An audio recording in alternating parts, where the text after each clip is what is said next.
Student, this is Shivam Jaiswal and welcome to A plus S pharmacy classes. तो आज हम बात करेंगे BP 60 that is medicinal chemistry third. Okay, medicinal chemistry third जो है वो आज हम स्टार्ट करेंगे। तो उसमें फर्स्ट यूनिट में है क्या कंटेंट, क्या है एंटीबायोटिक्स। तो फर्स्टली हम लोग जानेंगे क्या होता है एंटीबायोटिक्स। तो जैसे कि यहाँ ब्रैकेट में मैंने लिख दिया अलेक्जेंडर फ्लेमिंग, इसका एंटीबायोटिक जो है फर्स्टली डिस्कवर किया था अलेक्जेंडर फ्लेमिंग ने एक फंगस से। ठीक है, तो आज हम बात करते हैं क्या होता है एंटीबायोटिक। तो इसका देखते हैं, जैसा कि नोट्स है। The word antibiotics was derived from the word antibiosis which means against life। Antibiotic जो वर्ड है ये कहाँ से मिला, डेराइव किया गया है किस, कहाँ से, एंटीबायोसिस से, जो कि कैसा वर्ड है, ग्रीक वर्ड है, जिसका मीन्स क्या होता है, एंटी का मतलब होता है अगेंस्ट एंड बायोसिस का मतलब होता है लाइफ। मीन्स एंटीबायोटिक हम कह सकते हैं ऐसे ड्रग होते हैं जो लाइफ के अगेंस्ट अपना वर्क करते हैं। ओके, नेक्स्ट अगर इसकी एंटीबायोटिक की हम जनरल डिफिनेशन देखें तो क्या होगा, antibiotics are the organic compounds और chemicals that are produced by various microorganisms in low concentration and destroy, kill or inhibit the growth of other microorganism। कहने का मतलब ये है एंटीबायोटिक जो होते हैं ये सब क्या है, ऑर्गेनिक कंपाउंड होते हैं या फिर ऑर्गेनिक केमिकल्स भी बोल सकते हैं, जो कि प्रोड्यूस कहाँ किए जाते हैं, कहाँ से किए जाते हैं, वेरियस माइक्रो ऑर्गेनिज्म से, डिफरेंट माइक्रो ऑर्गेनिज्म से। जैसे मैंने बताया था कि अलेक्जेंडर फ्लेमिंग ने क्या किया, पेंसिलिन की डिस्कवर किया था, पेंसिलिन एंटीबायोटिक को कहाँ से, फंगस से, जिसका नाम था पेंसिलिनम नोटेटम। ओके, उसी तरह एंटीबायोटिक क्या होती है, ये ऑर्गेनिक कंपाउंड होते हैं और ये डिफरेंट माइक्रो ऑर्गेनिज्म से प्रोड्यूस किए जाते हैं और लो कंसंट्रेशन में, और ये डिस्ट्रॉय किसको करते हैं, किसी अदर माइक्रो ऑर्गेनिज्म को। ओके, तो ये एक डिफिनेशन हो गई एंटीबायोटिक की। इसके कैरेक्टरिस्टिक पे, एंटीबायोटिक की कैरेक्टरिस्टिक। तो जैसे आप देख रहे हैं, फर्स्ट पॉइंट क्या है, it should have a wide spectrum of activity. Means antibiotic कैसी होनी चाहिए ये मतलब वाइड स्पेक्ट्रम होना चाहिए। जैसे हम कह सकते हैं ग्राम पॉजिटिव बैक्टीरिया होती हैं, ग्राम निगेटिव बैक्टीरिया होते हैं, तो वो सबको किल कर सके, ऐसा एंटीबायोटिक होना चाहिए। ओके, नेक्स्ट अगर पॉइंट देखें, it should be highly effective in low concentration. और इसका मतलब यही है कि एंटीबायोटिक का जो कंसंट्रेशन बहुत ही लो हो और उसका इफेक्ट क्या हो, बहुत ज़्यादा प्रोड्यूस हो।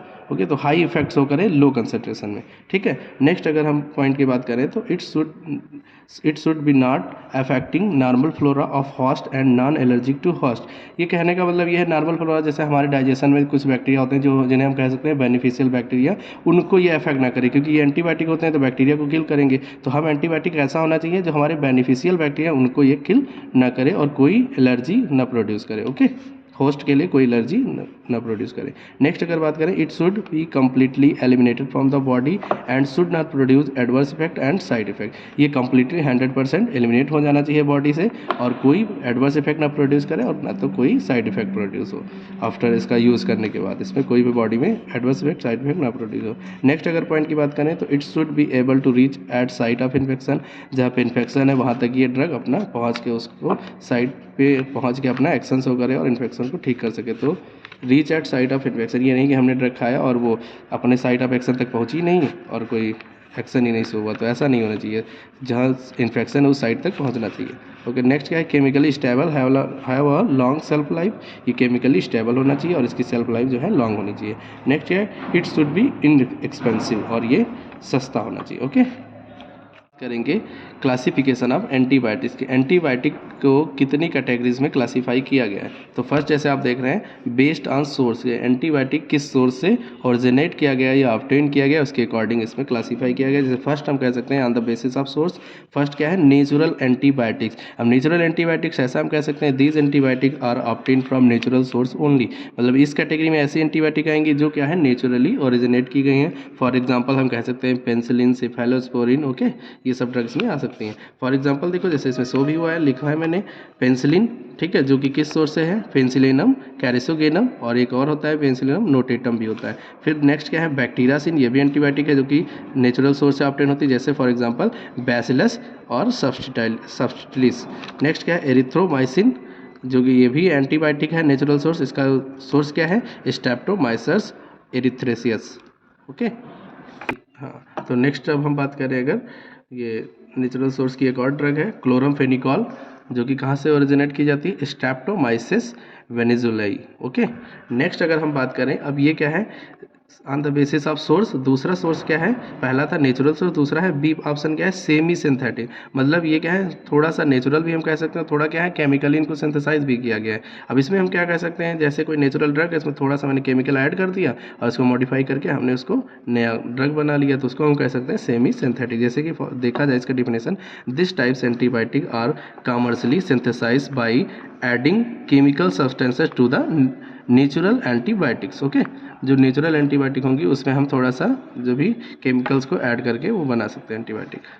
ठीक, for example amoxicillin comma and ampicillin. Okay, ठीक, हाँ। तो नेक्स्ट अब हम बात करें, पहला मैंने पढ़ लिया एंटीबायोटिक का classification on the basis of source. अब दूसरा क्या है, on the basis of antibiotic activity, की एंटीबायोटिक की कैसी कैसी एक्टिविटी, जैसे फॉर एग्जांपल बैक्टीरियासाइडल होता है, एंटी फंगल होता है, एंटी प्रोटोजोअल होता है, इस तरीके से कुछ इसमें एक्टिविटी के बेस पे हम एंटीबायोटिक पढ़ेंगे।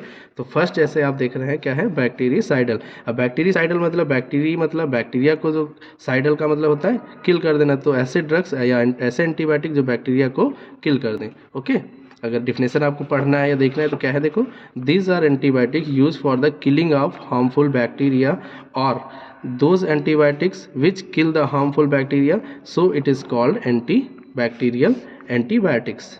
ऐसे एंटीबैक्टीरियल एजेंट या एंटीबायोटिक्स एजेंट जो क्या करते हैं, बैक्टीरिया, हार्मफुल बैक्टीरिया को किल कर देते हैं। Okay, for example penicillin, cephalosporin etcetera. Next अगर हम बात करें, नेक्स्ट कैटेगरी है on the basis of antibiotic activity bacteriostatics. अब यहाँ पे थोड़ा बैक्टीरियोसाइडल और बैक्टीरियोस्टैटिक्स में कंफ्यूज नहीं होना है, और इसमें एक डिफरेंस भी पूछा जाता है। बैक्टीरियोसाइडल मतलब जो ऐसे एंटीबायोटिक बैक्टीरिया को क्या करते हैं, किल, इनहिबिट नहीं करते हैं, बैक्टीरिया को किल कर देते हैं। लेकिन यहाँ क्या है, बैक्टीरियोस्टैटिक में ये एजेंट ऐसे होते हैं जो बैक्टीरिया को किल नहीं करते हैं, लेकिन उनकी जो ग्रोथ होती है उसको इनहिबिट कर देते हैं। ओके, तो this antibiotics which are inhibit the growth of bacteria. Okay, ये बैक्टीरियोस्टैटिक एंटीबायोटिक जो होंगे ये किल नहीं करेंगे, लेकिन क्या करें, बैक्टीरिया की जो भी ग्रोथ होगी उसको इनहिबिट कर देंगे, मीन्स उसको ग्रोथ को इंक्रीज नहीं होने देंगे। These are not kill to the bacteria, और ये किल नहीं कर पाएंगे बैक्टीरिया को। For example erythromycin, clindamycin, chloramphenicol, और ये जितने भी एंटीबायोटिक्स होते हैं ये हम कह सकते हैं एक तरीके से ब्रॉड स्पेक्ट्रम एंटीबायोटिक कहे जाते हैं। नेक्स्ट अगर बात करें on the basis of activity, तो नेक्स्ट एक्टिविटी क्या है, एंटी फंगल एंटीबायोटिक्स। आपने देखा होगा बहुत सारे एंटी फंगल एंटीबायोटिक्स भी आती हैं, तो इसमें देखते हैं हम ऐसे एजेंट जो क्या करें, फंगस को किल कर दें। तो मैंने शॉर्ट कर लिख दिया, आप लोग लिख भी सकते हैं, anti fungal antibiotics are the agent और antibiotics that are kill the fungus. Okay, यहाँ पे थोड़ा अच्छा, जैसे अब आप देख सकते हैं एंटी फंगल एंटीबायोटिक्स के एग्जांपल, ग्राइसोफुल्विन जो कि बहुत ही एंटी फंगल इन्फेक्शन के लिए दिया जाता है। जब फंगल इन्फेक्शन होता है तो ये बहुत ही अच्छी मेडिसिन होती है एंटी फंगल के लिए, जो कि हमारे मार्केट प्रोडक्ट है, मार्केट में भी इसी नाम से आती है, ग्राइसोफुल्विन नाम से। ठीक है, नेक्स्ट क्या है, एम्फोटेरिसिन बी, ये भी बहुत ही ज़्यादा टैबलेट फॉर्म में आती है। कीटोकोनाजोल क्रीम्स भी बहुत आती हैं ये। ओके, तो ये सब कैसी ड्रग हो गई जो फंगल इन्फेक्शन को ठीक करती हैं। नेक्स्ट अगर हम बात करें डी ऑप्शन जो कि है on the basis of antibiotic activity antiviral agent. ये भी क्या एंटीवायरल है, ऐसे एंटीवायरल हम उनको एंटीबायोटिक को कह सकते हैं जो क्या करें, वायरस को किल कर दें। For example acyclovir zidovudine. Okay, जैसे एसाइक्लोविर अभी बहुत ही कोविड में चल रहा था कि कोविड क्या था, कोविड-19 एक वायरस ही था, तो उसको जो किल कर दें तो ऐसे एजेंट को हम क्या बोलेंगे, एंटीवायरल। हाँ, नेक्स्ट कैटेगरी है एंट हेलमिटिक। ओके, जिसका एग्जांपल है मेबेंडाजोल। ये हम कह सकते हैं कि इंटेस्टाइनल कभी कभी इन्फेक्शन हो जाता है उस केस में इसको यूज़ करते हैं। ओके, नेक्स्ट है एंटी प्रोटोजोअल ड्रग्स, जो कि प्रोटोजोआ के द्वारा एम्बियोसिस हो जाती है, उसके इन्फेक्शन को ठीक करने के लिए ये ड्रग्स, ये मेडिसिन हम कह सकते हैं यूज़ की जाती है। For example metronidazole, diloxanide etcetera. ठीक, हाँ, तो अब हम बात करेंगे ऑन द बेसिस ऑफ, मैंने जैसे कि अभी क्लासिफिकेशन एंटीबायोटिक का दो तरीके से पढ़ लिया, एक तो फर्स्ट था on the basis of source, दूसरा था on the basis of antibiotic activity. अब थर्ड जो कि है हमारा on the basis of their mechanism of action, antibiotic किस तरीके का अपना मैकेनिज्म ऑफ एक्शन शो करती है, उसके बिहाफ में हम अब इसका क्लासिफिकेशन एंटीबायोटिक का पढ़ेंगे। ओके, तो फर्स्ट है सेल वॉल सिंथेसिस इनहिबिटर्स। कुछ एंटीबायोटिक्स ड्रग ऐसे होते हैं जो सेल वॉल सिंथेसिस इनहिबिट करते हैं। अब सेल वॉल सिंथेसिस क्या होती है, ये क्या होता है, एक माइक्रो ऑर्गेनिज्म जो होते हैं तो उनका सेल वॉल उनको प्रोटेक्ट किए रहता है, उनको कोई भी उनको किल होने से बचाता है सेल वॉल। तो हम क्या करेंगे, एंटीबायोटिक कुछ ऐसे बनाएंगे जो सेल वॉल सिंथेसिस ही नहीं होने देंगे। ओके, उसी को सेल वॉल सिंथेसिस को रोक देंगे, या हम कह सकते हैं इनहिबिट कर सकते हैं। तो उस कैटेगरी में उनको हम बोल सकते हैं सेल वॉल सिंथेसिस इनहिबिटर। तो ऐसे भी कुछ एंटीबायोटिक आते हैं। तो फॉर एग्जांपल देखें, penicillin, cephalosporin, cycloserine etcetera. Okay, ये जो ड्रग्स हैं ये क्या करेंगे, सेल वॉल सिंथेसिस को इनहिबिट करते हैं। तो आप मैकेनिज्म ऑफ एक्शन के हिसाब से यहाँ एक पॉइंट तो आप कह ही सकते हैं, समझ सकते हैं यहाँ से। ठीक है, नेक्स्ट अगर हम बात करें प्रोटीन सिंथेसिस इनहिबिटर। अब कुछ ये एंटीबायोटिक ऐसे होते हैं जो माइक्रो ऑर्गेनिज्म हैं उनकी प्रोटीन की सिंथेसिस को इनहिबिट कर देते हैं। For example tetracycline, chloramphenicol, erythromycin, ये सब एग्जांपल किसके हो जाएंगे, प्रोटीन सिंथेसिस इनहिबिटर्स के। ओके, नेक्स्ट बात करें हम third, interfere with DNA function. जो डीएनए फंक्शन होगा माइक्रो ऑर्गेनिज्म का, जो डीएनए होगा उसका फंक्शन प्रॉपर नहीं होने देंगे, उसमें इंटरफेयर कर देंगे। तो वो कौन से एंटीबायोटिक होते हैं, जैसे rifampin and metronidazole. Okay, next अगर हम बात करें तो इंटरफेयर विद डीएनए सिंथेसिस, ये कुछ ऐसे एंटीबायोटिक होंगे जो डीएनए सिंथेसिस से इंटरफेयर करेंगे। मीन्स जब डीएनए सिंथेसिस नहीं होगी तो क्या होगा, वो एंटीबायोटिक एक्शन अपना शो कर देगा, मीन्स माइक्रोऑर्गेनिज्म किल हो जाएगा जब डीएनए ही नया बनेगा। तो ये एक तरीके से हम कह सकते हैं ग्रोथ रोकने वाले, मीन्स बैक्टीरियोस्टैटिक टाइप्स के एजेंट ऐसे होंगे। ठीक, जैसे एसाइक्लोविर एंड जाइडोवोडिन। ओके, नेक्स्ट अगर हम बात करें फोर्थ, जो कि मेरा क्लासिफिकेशन है based on their range of action, के ऐसे एंटीबायोटिक की कितनी रेंज पे काम करते हैं, जैसे नैरो स्पेक्ट्रम एंटीबायोटिक और ब्रॉड स्पेक्ट्रम एंटीबायोटिक, इस तरीके से। फर्स्ट जैसे इसमें है ब्रॉड स्पेक्ट्रम एंटीबायोटिक ड्रग्स। तो इसमें कौन से हैं जो ब्रॉड स्पेक्ट्रम पे काम करेंगे, टेट्रासाइक्लिन, क्लोरामफेनिकॉल एक्सेट्रा। नेक्स्ट अगर हम बात करें नैरो स्पेक्ट्रम एंटीबायोटिक, तो ये कौन से ड्रग हो जाएंगे, पेनिसिलिन, एरिथ्रोमाइसिन, विंकोमाइसिन। ओके, हाँ, अब हम लास्ट पढ़ेंगे एंटीबायोटिक जो है क्लासिफिकेशन किस है, based on their chemical structure की। एंटीबायोटिक को कुछ इस तरीके से भी क्लासीफाई किया गया है उनके स्ट्रक्चर को देके, क्योंकि डिफरेंट टाइप्स के होंगे। जैसे बीटा लैक्टम एंटीबायोटिक होता है, आपने देखा होगा, माइक्रोलाइट एंटीबायोटिक होता है, नाइट्रोइमिडाजोल एंटीबायोटिक होता है। तो उस हिसाब से हम इसका क्लासिफिकेशन करेंगे। तो फर्स्ट है बीटा लैक्टम एंटीबायोटिक, जो कि बहुत इंपॉर्टेंट है, बहुत ही ज़्यादा इससे क्वेश्चन पूछे जाते हैं और बहुत ही इंटरेस्टेड टॉपिक है ये।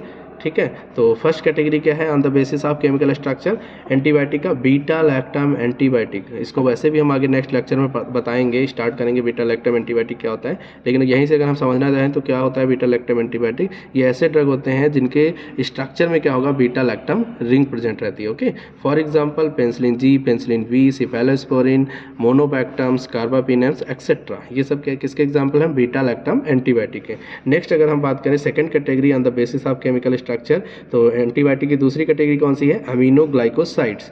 दूसरी कैटेगरी कौन सी है, अमीनोग्लाइकोसाइड्स, जिसका एग्जांपल क्या होगा, स्ट्रेप्टोमाइसिन, जेंटामाइसिन, नियोमाइसिन। इनके नाम देखा जाए तो एक ही तरीके के लगभग, तो आपको याद हो जाएंगे, इजीली याद हो जाएंगे। नेक्स्ट कैटेगरी अगर हम बात करें तो क्या है, टेट्रासाइक्लिन, जिसके एग्जांपल क्या हो जाएंगे, टेट्रासाइक्लिन, ऑक्सीटेट्रासाइक्लिन, क्लोरीटेट्रासाइक्लिन, डॉक्सीसाइक्लिन, ये सब एग्जांपल हो जाएंगे। ओके, नेक्स्ट अगर हम बात करें antibiotic on the basis of chemical structure, तो क्या है, मैक्रोलाइट्स। मैक्रोलाइट्स एंटीबायोटिक में एग्जांपल क्या हो जाएंगे, erythromycin, roxithromycin, clarithromycin, azithromycin etcetera. Next उसके बाद अगर हम बात करें तो सल्फोनामाइड डेरिवेटिव, जिसमें सल्फा डायाजीन आएगा, सल्फोन्स आएंगे। सल्फोन को हम डेप्सोन भी बोल सकते हैं, ये डेप्सोन ब्रांड नेम है जिसके अंतर्गत ये मेडिसिन आती हैं। नेक्स्ट अगर हम बात करें तो क्यूनोलोन डेरिवेटिव, क्यूनोलोन में सिप्रोफ्लॉक्सासिन, ओफ्लॉक्सासिन, नारफ्लॉक्सासिन, नैलिडेक्सिक एसिड, ये सब इसमें मेडिसिन आती हैं। ओके, इन सब के स्ट्रक्चर जो इंपॉर्टेंट स्ट्रक्चर हैं वो हम आगे अभी बताएंगे नेक्स्ट लेक्चर में। अभी हम क्या करेंगे, क्लासिफिकेशन देखेंगे। नेक्स्ट क्या है, नाइट्रोबेंजीन डेरिवेटिव, जिसमें एग्जांपल क्या है, क्लोरामफेनिकॉल। उसके बाद अगर हम देखें तो पॉलीन एंटीबायोटिक, जिसमें क्या है, एम्फिटेरेसिन बी एंड नाटामाइसिन। नेक्स्ट अगर हम बात करें डाई एमिनोपायरिडीन्स, जिसका एग्जांपल क्या है, पायरीमेथामीन। ओके, नेक्स्ट अगर हम देखें 10 नंबर पे क्या है, on the basis of their chemical structure antibiotic, तो कौन सी है, नाइट्रोइमिडाजोल। इसमें क्या होगा, इमिडाजोल रिंग रहती है, उसमें नाइट्रो ग्रुप भी लगा रहेगा। तो इसका एग्जांपल अगर हम देखें क्या है, मेट्रोनिडाजोल एंड टिनिडाजोल। ओके, फिर नेक्स्ट अगर हम बात करें एजोल डेरिवेटिव, जिसमें क्या रहेगा, एजोल रिंग रहती है, जैसे कीटोकोनाजोल, माइकोनाजोल, ये सब इसमें एग्जांपल आ जाएंगे। नेक्स्ट है निकोटिनिक एसिड डेरिवेटिव, जैसे फॉर एग्जांपल आइसोनियाजाइड। ओके, तो ये रहा हमारा क्लासिफिकेशन। लास्ट कैटेगरी एक और है जिसका एग्जांपल क्या है, पॉलीपेप्टाइड पैकिड्रासिन, और नेक्स्ट क्या है, ग्लाइकोपेप्टाइड डेरिवेटिव, जिसका एग्जांपल है वैंकोमाइसिन। तो ये रहा हमारा classification on the basis of chemical structure. Okay, तो ये रहा आज का वीडियो और नेक्स्ट हम पढ़ेंगे बीटा लैक्टम एंटीबायोटिक जो कि नेक्स्ट लेक्चर में रहेगा।